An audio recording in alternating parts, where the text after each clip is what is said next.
It's arbitration deadline day, and I'm feeling petty enough to root for a teachable arbitration for Oneil Cruz. I'll tell you why next.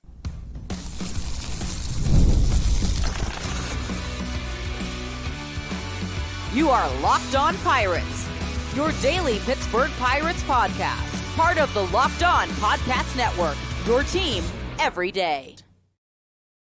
Welcome to Locked On Pirates, your daily podcast for all things Pittsburgh Pirates. I'm Gary Morgan, former editor at SteelCityPirates.com. Been covering the Pirates since last decade, and I've been rocking Bucko fever since Johnny Ray was patrolling second base. Everydayers, welcome back. Thanks for making me your first listen every day. And if you're new here, welcome to the Nut House. I hope you enjoy the show. Today, arbitration clock check, especially Oneil Cruz. Really want to dig in on him. Then we'll play over-under on the NL Central and close with why ABS might make baseball more watchable without ruining catcher framing. Today's episode is brought to you by FanDuel. The wild card round is here, and FanDuel is officially in playoff mode. So visit FanDuel, an official sportsbook partner of the NFL, and grab your profit boost pack every NFL playoff game day. 4 names on the docket today. Dennis Santana with his $3.4 million estimation. Joey Bart, $2.7 million. Justin Lawrence, $1.2 million. Oneil Cruz, $3.6. They've got until 7 p.m. to agree or exchange figures and prep for February arbitration. Remember, this is a team setup where they each present their sides and then they don't negotiate, talk, try to get a contract done, nothing until they get to the arbitration period. So if a contract isn't signed with the Pittsburgh Pirates before 7 p.m. today for any of these players, they will go to arbitration and they will have whatever their difference of opinion is out there in the public forum. I want to go through some of them rather quickly because I don't think they're all controversial. Santana, if he sees himself as a leverage guy, like he's a closer now, he might push for above 3.4. I don't think this is going to be a big fight, but I do think that there might be a little bit of a difference of opinion there. Bart, if he wants much more than 2.7 million, good luck finding comps that justify it. I just don't see him getting that. I can't imagine he's asking for a lot more. Man, if I'm Bart, I'm probably feeling like I don't know that I've got the play to be messing with this very much. I might just take the money that the team offers and call it a day. But we'll see. I have a much lower opinion of Joey Bart than I'm sure he does himself. Lawrence, after all that IL time last year, 1.2 feels more like a ceiling. There's not much daylight between league minimum and that number, so I'm not sure how much they could really argue. It feels to me like 2 out of these 3 could get done today. Like I would think that you'd probably be further ahead just signing a contract for a couple of those players. The interesting one to me is Oneil Cruz. And I don't do hot takes, but I guess this is about as close as I'll come. I hope they don't agree today. Not to punish him, but kind of to teach him a little bit. Arbitration is clinical. I mean, it strips away hype and lays out comps, performance, and availability like evidence in a courtroom. For a player with extraordinary talent and sporadic execution, I would think that that kind of detached language probably hit a little bit differently than a coach's pep talk or a teammate having your back or this will change, bud. I think sometimes Oneil Cruz needs a little bit more directness that most of the people coaching him are afraid to give him because nobody wants boo-boo face Oneil Cruz. Everybody wants I'm having fun playing baseball Oneil Cruz.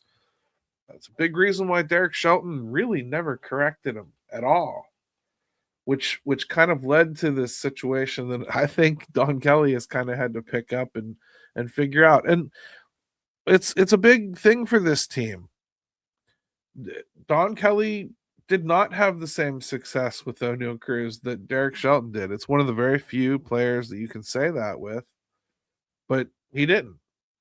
It could have been a coincidence because Oneil Cruz was just struggling, and I'm not saying Donnie did anything to him, but I also know that Don started requiring a little bit of accountability from him in some aspects, and we've seen Oneil Cruz not take that all that well before. I mean, but picture this. It's a sterile conference room. There's no cheers. There's no walk-up music. There's just binders and bullet points. The arbiter kind of clears his throat and says, Mr. Cruz, Exhibit A, your 2025 at the plate was frankly a regression. We'll go through the numbers, but for you to be a big part of this team, one that we pay, insert whatever he requested here, we need more than that. Exhibit B, defensive metrics below league average. We gave you every opportunity at shortstop. In fact, arguably too long. And while it's admirable that you improved in center field and in your first season there, we need to see much more improvement. In all sincerity, if there isn't improvement and it's pretty immediate, we're going to be forced to have to try you in a corner spot or maybe even DH. And then Exhibit C, attention to detail, conditioning. You've worn down at the end of 2 seasons now. The 2 seasons that you were healthy for. And it's affected your game, both defensively and at the plate and in the running game. We believe you can take a big leap, but it's going to take more than we've seen. Therefore, the club submits $3.5 million as fair compensation. See, this is what I mean. It doesn't have to be like a big difference. This is more about just stuff I think Oneil needs to hear that maybe he's not. And I don't say that like lightly, but I just he's not a guy that's got a circle around him that's going to tell him anything that he's done wrong. He's got, if you ask me, a kind of circle around him that's going to tell him things like, boy, that exit velocity today sure was awesome. Boy, you sure are faster than everyone else. Man, I'll tell you what, people are afraid to pitch to you, Oneil. I mean, and those are all truths. But they're not the truths that he needs to hear. Because they're also just mentioning his physical abilities. How do you put those physical abilities into practice? And then ultimately, this is the first time that it's been anyone's choice to pay him more than league minimum, really. It's the first time that anybody has come up to Oneil Cruz and said, hey, we're going to pay you more than league minimum to do this job. And I think that's a learning moment for a lot of players. I think a lot of players kind of have been told how great they are on their way up. They've seen that they have skills that others don't. They've waited for them to translate. Nature took its course a little bit with some of these players and took them to a certain level of ball player that didn't require the extra stuff, didn't require the sacrifice aspect of things, didn't require learning because everything just came so natural. Well, now you're to the point where, okay, but you want to take the next step, you're going to have to do that work. That's why I think he needs no sugar, no spin, just facts and the sting. That's the point. Because next year, if he wants $8 million, he needs to walk into that same room with a very different binder, one that is full of proof that talent met consistency. That's leverage, that's power, that's the real power that a player has. I'm not rooting for toxicity here. I'm rooting for clarity. Sometimes the truth in fluorescent lighting does more than 1,000 highlight reels. I just want Oneil to, I don't know, some people would call it a come to Jesus moment. I don't think he's that far gone, or he's, a useless player if he doesn't get this message. But I just think if we really want him to step up and be more than he has been, or if you really think that there's more in there, or you think that all it's going to take is for this guy to just keep his head in the game for more games than he has, something like this might be the breakthrough he needs. It's a different situation for him, one he hasn't seen before. It's the first time that he's going to be actively in there telling them that it's worth more.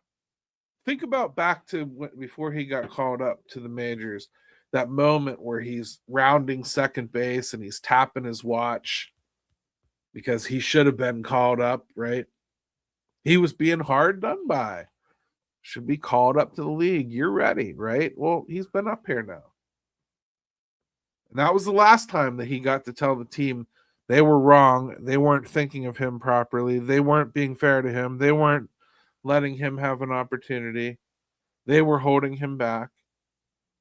And they, eventually agreed and called him up. Well, this is the very next opportunity he has. Now he gets to say, you're not paying me enough. Here's what I should be making. And I can't wait to hear what number he comes up with, first of all. And second, again, I really think it's going to be instructive for him.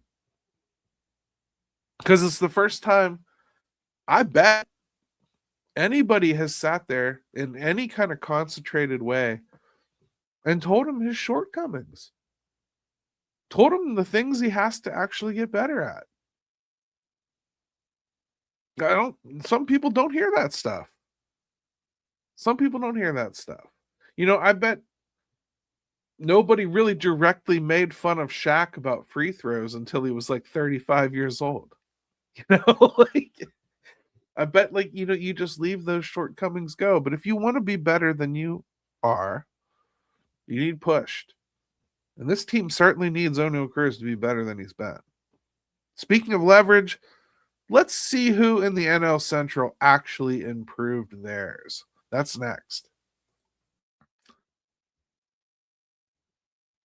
The wild card round is here, and FanDuel is officially in playoff mode. Every game day during the NFL playoffs, FanDuel is giving customers even more ways to get in on the action. Because right now, every NFL playoff game day, FanDuel users get a profit boost pack waiting for them inside the app. Each game day, you'll see a pack loaded with multiple profit boosts you can apply to the bets you like the most.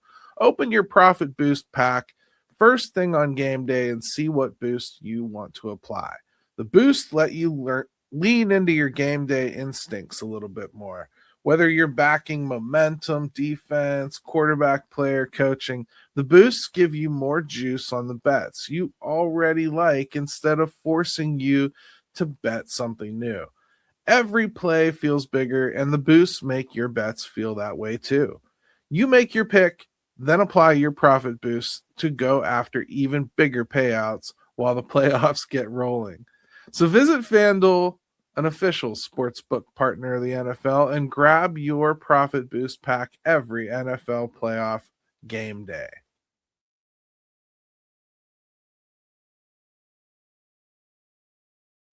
All right. Hey, welcome back to Locked On Pirates. Let's play over under based on last year's win totals. None of these teams are finished building, but if the season started today, here's where I land on all these players. The Brewers, 97 wins in 2025. Let's see. They've re-signed Brandon Woodruff via qualifying offer. They've added Angel Zerpa via trade, Akil Baddoo, 1-year deal, lost Danny Jansen, Nick Mears, Isaac Collins via trade. Analysis. Oh boy. Rotation's still strong with Woodruff, and Peralta. Depth behind them is thin, I think. They have Miz, interesting player. Really interested to see if he can stay healthy for a full season doing what he does. Um, Big kid, super impressive. Quinn Priester, definitely thought came on last year. Interesting to see how he has a follow up to that season. I really think that they've got enough there. Offense, Yelich, Contreras, Badu, more of a lottery ticket, I would think of an addition, but they know what they're doing when they add these bit roles. They get a lot out of them. I bet they'll get what they got out of Isaac Collins. That's probably a pretty good comp replacement. Bullpen lost some glue pieces. I'd have to say right now, I would say under for the Brewers. Not necessarily because they lost anything significant or haven't gained anything significant. Those are both true, but 97 wins is Everest. I mean, they're still the division favorite, but regression is just a lot easier to expect than recapturing 97 wins. That was a pretty special run last year in the regular season. Bluntly, I don't know if they even had 97 win talent last year. They got on an unbelievable tear. They were a good team, but I don't think that number's repeatable for them.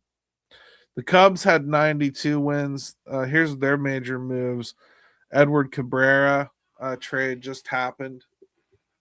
It adds upside. They've got him for a couple years. Retained Shota Imanaga with the qualifying offer.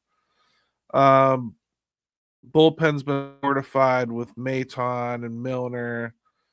They lost Kittredge, Keller, Soroka, and Owen Caisse, obviously in the trade for Edward Cabrera.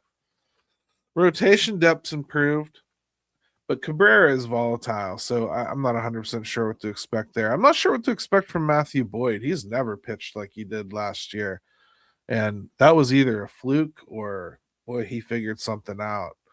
I know which one I'd be hoping if I'm the Cubs, but as a Pirates fan, I'm kind of hoping it was a fluke. Lineup consistency. I mean, they've lost Kyle Tucker, at least so far. He's a free agent, so we don't know if they'll end up losing him, although I haven't heard him rumored to them once. Ian Happ's another year older. Suzuki's good, but probably not your greatest fielder. PCA had a wonderful first half, not so much second half. They look good. Their bullpen looks a little better to me, and I think their rotation it's 5 deep. It is. I worry a little bit for them if they have to push beyond it, but it's set up okay. Again, Boyd is kind of a question mark to me, and Edward Cabrera always is. First, will he stay healthy? And if he doesn't stay healthy, or if he does stay healthy, what kind of Edward Cabrera do you get? Do you get the one that performed last year when he finally did get right, or do you get, the one who doesn't perform right all the time? I would say right now I have the Cubs probably at a push or slightly under 88 to 92 wins. Still a playoff team, but 92 is tough to repeat without a big bad addition, which there is still time for, obviously. The Reds, 83 wins, obviously made the playoffs by the skin of their backsides. They added J.J. Bleday, Myers, Emilio Pagan remains, Philip Ferguson came in. No major subtractions, really. They got a young core still. Ellie De La Cruz made more errors at shortstop than anyone else. They have no intentions of moving him off shortstop. Boy, do I remember having conversations like this, and I'm pretty sure they're going to wind up having those same conversations. McLean, they're looking for a rebound from. Steer is still around. Encarnacio Strand, they're probably hoping for a step forward. They've got a young group of position players that they're hoping can catch up with their young group of starters. rotation health is kind of a swing factor for them, and I don't think they've done a lot to deepen it. I'll go over though, if only because they really should be growing together. And if they stay healthy, I think they're a dangerous team. So I'll say 85 to 87 wins for them.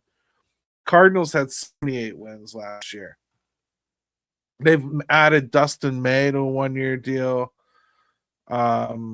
Clark has been added. Fitz, Dobbins from Boston. A lot of pitching they brought in.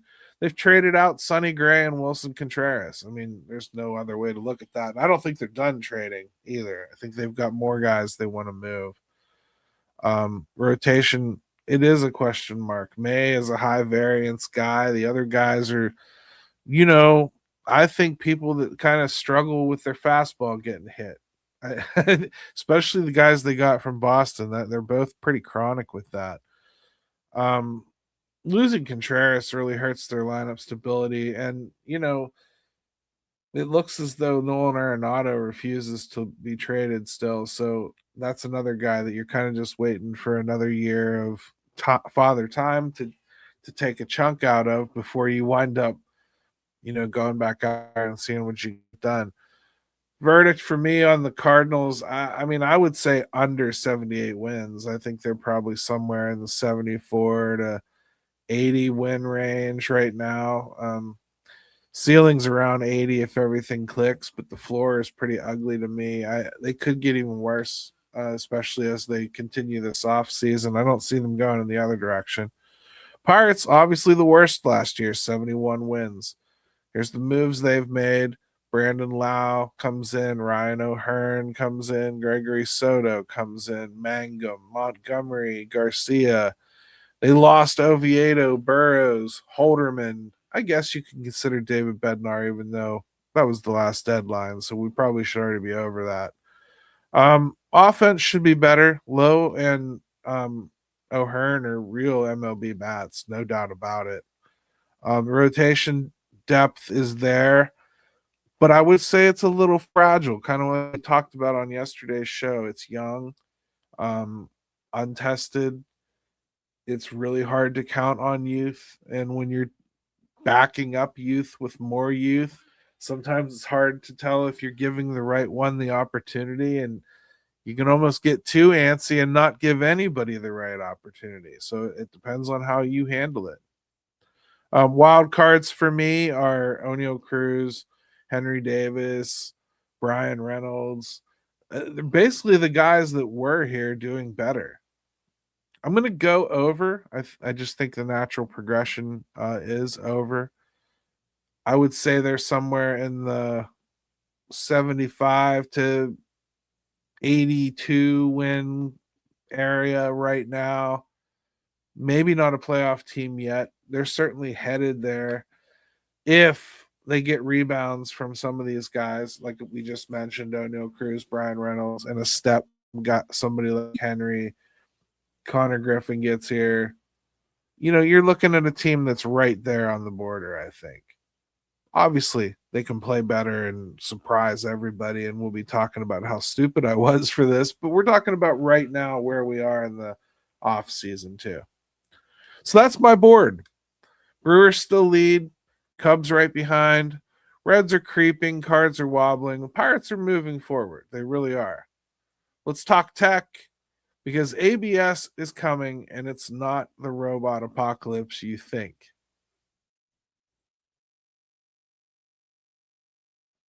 Hey, everybody, let's be honest. Managing your finances can feel overwhelming, especially right after Christmas. You got all these subscriptions. Sometimes people are buying you subscriptions. You're doing free trials of things. Bills just keep going up. You're trying to figure out where all your money actually goes every month. It's easy to feel like you're losing control of it. And who has time to track every single transaction or hunt down hidden fees? I mean, we don't balance our checkbooks anymore like the old days. That's where Rocket Money comes in, the personal finance app that helps you take control. It finds and cancels your unwanted subscriptions, monitors your spending, and helps lower your bills so that you can grow your savings. I was shocked that my wife had signed up for 3 streaming services that I had also signed up for. We were paying twice. She had it on her phone, we had it on the TV. I mean, that's the kind of stuff that just not talking happens. I mean, I was on a trip and she signed up. It's crazy, but it happens. You can get set budgets and goals. You can get personal insights and receive real-time alerts and large transactions, upcoming bills and low balances. It even consolidates your checking, savings, loans, and investments into a single dashboard so you can get a clear view of your entire financial picture. Let Rocket Money take your reach, your financial goals easier and faster. Join at rocketmoney.com/locked on. That's rocketmoney.com/locked on. rocketmoney.com/locked on.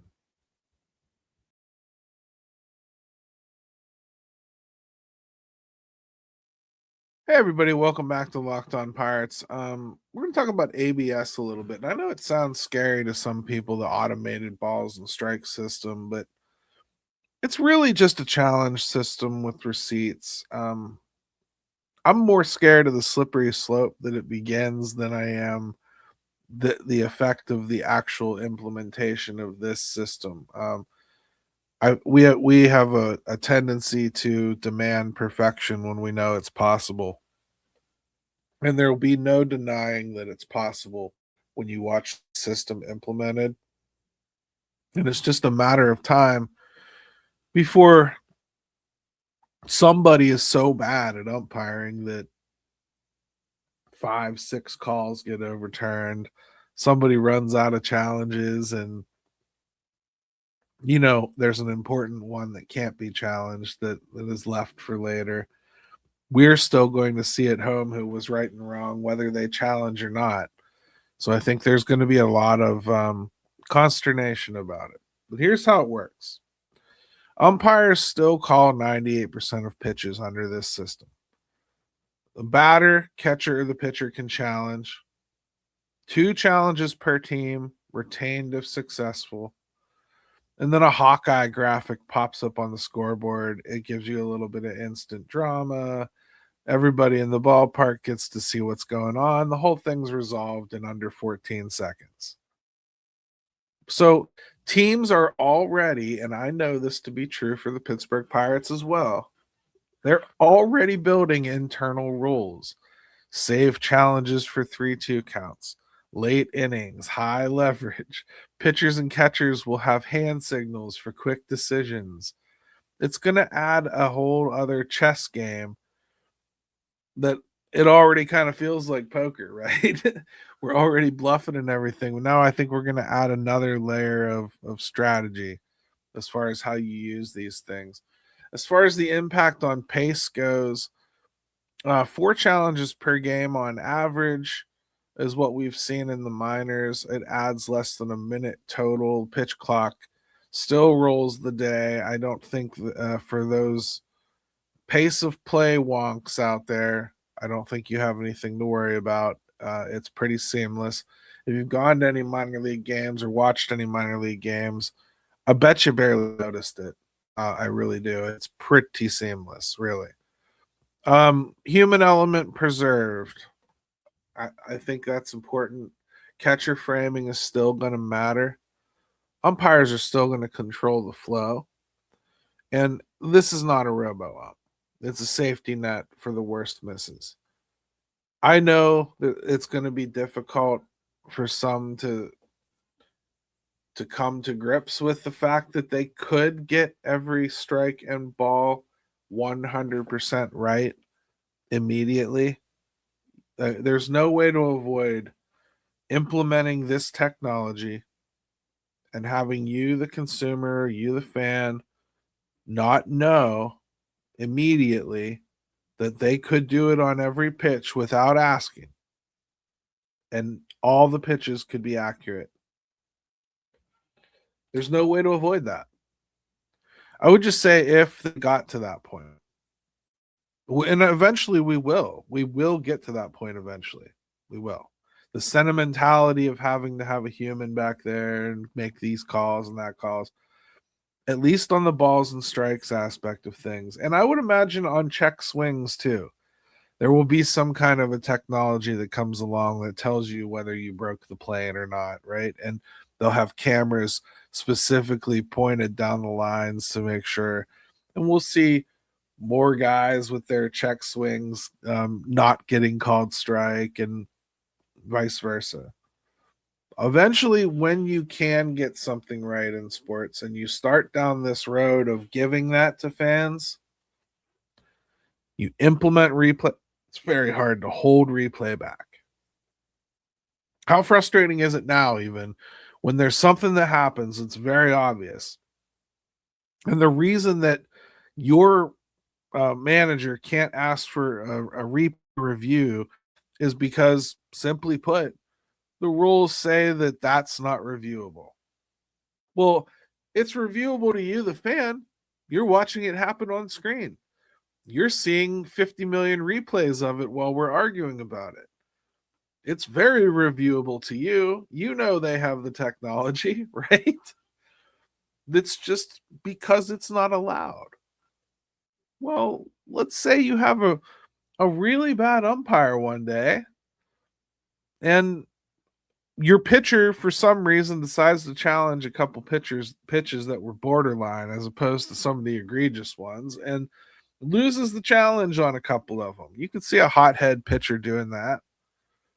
And all of a sudden, your team can't challenge anymore. And you're just watching this umpire make bad call after bad call after bad call. You'll be just like everyone else, probably wanting more than the ABS system is going to provide this year. We'll see how long Major League Baseball can hold it back. Because once perfection's available, that's what people want. I really believe that this is a stepping stone, and it won't take more than half a season for people to quickly start suggesting that you could easily just do this like that. That's where we're at. I think we're in a transition year. They'll be arguing about this sort of thing in the CBA, believe it or not. Some batters probably want this really badly. I mean, it would give them the ability to have a much more pinpointed and exact strike zone to work with. Some pitchers probably hate this. Although I think the practice of slowly getting an umpire to call a pitch further and further away, I mean, I'm not saying that they've had the challenge system, but let's just say that umpires have been more effectively managed out of that themselves. They get reviewed regularly now, and I think that stuff gets pointed out to them, and we've already seen that regulate a little bit. It's going to be fun. I think it's going to be fun. This year, I would just say think of it as baseball's undo button. It doesn't really kill the vibe. It kind of saves the vibe when the call is brutal. That's the upside of it. The slippery slope is the side that I worry about. Arbitration is where feelings go to hear facts. The NL Central is still there for the taking, if you ask me, and ABS is where bad calls go to die quietly in under 15 seconds. Remember, everybody, we're serious about Pirates baseball because somebody has to be. Let's go Bucks.